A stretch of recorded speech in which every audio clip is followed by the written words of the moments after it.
Baik, Assalamualaikum warahmatullahi wabarakatuh. Perkenalkan, nama saya Nasrullah, NIM 1831041089 dari kelas PJKR-D. Baik, terima kasih. Saya akan memaparkan hasil PowerPoint yang telah saya buat mengenai paradigma penelitian keolahragaan. Ya, definisi paradigma. Paradigma merupakan serangkaian pandangan yang saling berkaitan mengenai fenomena-fenomena di dunia. Dalam sebuah studi, paradigma berorientasi sebagai kerangka filosof dan konseptual. Ya, paradigma penelitian akan membawa kepada pemahaman terhadap metodologi penelitian. Di dalam metodologi penelitian tersebut terdapat teori-teori dan metode-metode. Ya. Selanjutnya, definisi penelitian. Ya, penelitian pada hakikatnya merupakan suatu kegiatan ilmiah untuk memperoleh pengetahuan yang benar tentang suatu masalah. Ya, pengetahuan yang diperoleh penelitian dapat berupa fakta, konsep, generalisasi, dan teori yang memungkinkan manusia dapat memahami fenomena dan memecahkan masalah yang dihadapi. Ya, masalah penelitian dapat timbul karena adanya kesulitan yang mengganggu kehidupan manusia atau semata-mata karena dorongan ingin tahu sebagai sifat naluriah manusia. Ya, slide selanjutnya. Struktur berpikir yang melatar belakangi langkah-langkah dalam penelitian ilmiah, khususnya penelitian keolahragaan adalah metode keilmuan. Penelitian muncul karena adanya kesulitan yang dihadapi manusia maupun karena naluri ingin tahu yang memerlukan jawaban yang dapat diandalkan. Ya, suatu jawaban dapat diandalkan apabila didasarkan pada pengetahuan yang benar.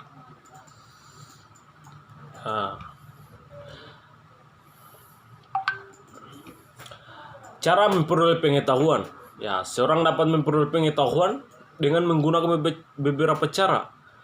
Ya, menyatakan bahwa pengetahuan dapat diperoleh secara langsung maupun melalui berbagai sumber sekunder, diantaranya melalui pengalaman pribadi, modus otorita, penalaran deduktif dan induktif.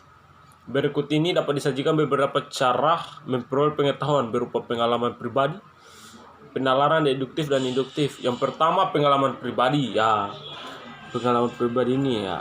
Yang kedua, penalaran deduktif, dan ketiga, penalaran induktif. Ya, metode ilmiah. Slide selanjutnya. Langkah-langkah dalam metode penelitian olahraga. Yang pertama itu memilih dan mendefinisikan masalah. Ya, yang pertama itu. Dan kedua, survei terhadap data yang tersedia. Yang ketiga, memformulasikan hipotesis. Dan keempat, dan seterusnya. Empat, membangun kerangka analis serta alat-alat dalam menguji hipotesis. 5. Mengumpulkan data primer. 6. Mengolah, menganalisis, dan membuat interpretasi. Yang ketujuh, membuat generalisasi dan kesimpulan. Dan yang terakhir, membuat laporan.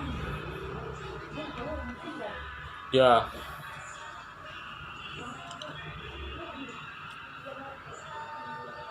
Ini kerangka bagan atau metode ilmiah. Ya, dimulai dari di atas ini perumusan masalah, turun ke bawah kekasan pengetahuan ilmiah, penyusunan kerangka berpikir. Di bawahnya lagi deduksi koherensi.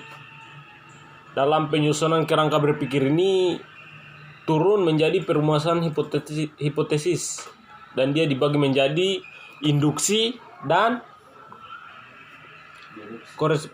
korespondensi. Ya.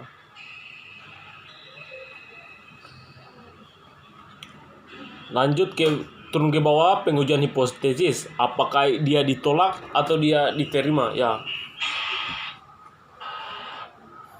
Masalah penelitian. Nah, selanjutnya masalah penelitian.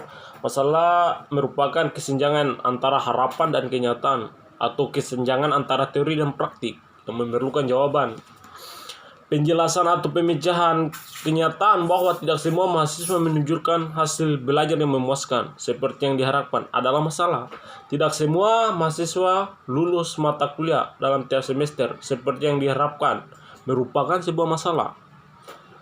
Ya, seperti itu. Selanjutnya,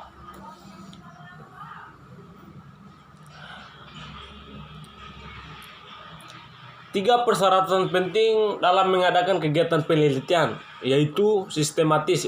Sistematis artinya dilaksanakan menurut pola tertentu, dari pola yang paling sederhana sampai kompleks sehingga tercapai tujuan secara efektif dan efisien. Yang kedua, berencana artinya dilaksanakan dengan adanya unsur, dipikirkan langkah-langkah pelaksanaannya. Dan yang ketiga atau terakhir, mengikuti konsep.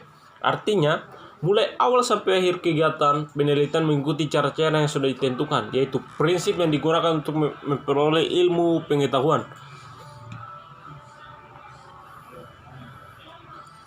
Ya, terus definisi variabel dan jenisnya. Variabel itu dibagi menjadi 7 ya. Yang pertama variabel terikat, variabel bebas, variabel moderator, variabel kontrol, variabel antara, variabel diskret, dan terakhir variabel kontinum. Ya, itulah hasil PowerPoint yang telah saya buat. Jika ada salah, mohon dimaafkan. Billahi taufiq wal hidayah. Wassalamualaikum warahmatullahi wabarakatuh.